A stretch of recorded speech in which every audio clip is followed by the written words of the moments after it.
Sisters and brothers, this is Milton Ali Mahdi, publisher of Black Star News, adjunct professor of African history, John Jay College, New York City.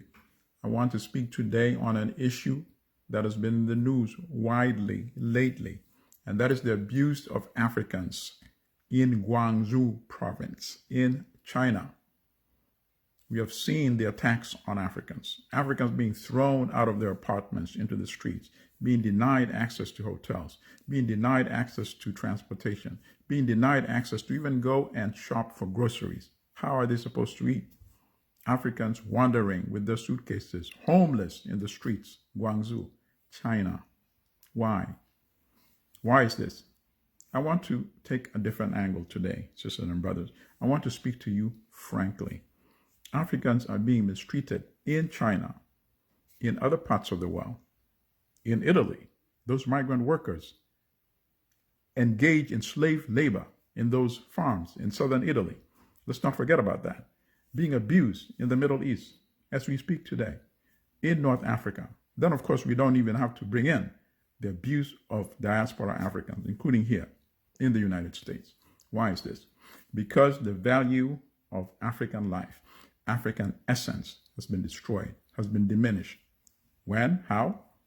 Part of it, of course, was during historical period of enslavement, demonization, colonization by the European empires, right? Yes.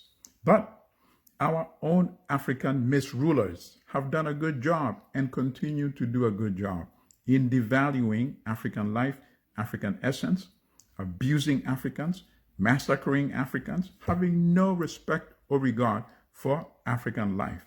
Let's not mince words. Corrupt regimes in Nigeria, abusing Nigerians, Gabon, Cameroon, Equatorial Guinea, Uganda, South Sudan. We've seen these ugly images of people being abused, massacred. Are we as outraged? Are we repelled by those abuses? Or are we selective in our outrage? Do we wait until the abuse in China? Is that when we really get outraged? If that is the case, think. Ask yourself, do you really value African life? Or are you outraged because they're being abused by Chinese? That is a serious question. You must ponder it seriously. This is my submission.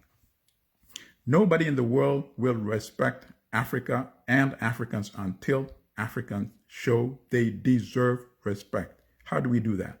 We start by getting rid of the misrulers in Africa who continue to abuse Africans, massacre Africans, devalue the lives and essence of Africans. That's where we must start our work. Only when Africans love Africans in Africa will anybody else in the world love Africans. We must get rid of all those misrulers. We must embrace the lessons of Kwame Nkrumah. We need to start with African unity.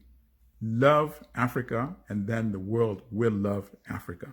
That is my submission today, sisters and brothers. This counts as my coronavirus diary number 4. Stay strong, stay healthy, and be honest sometimes.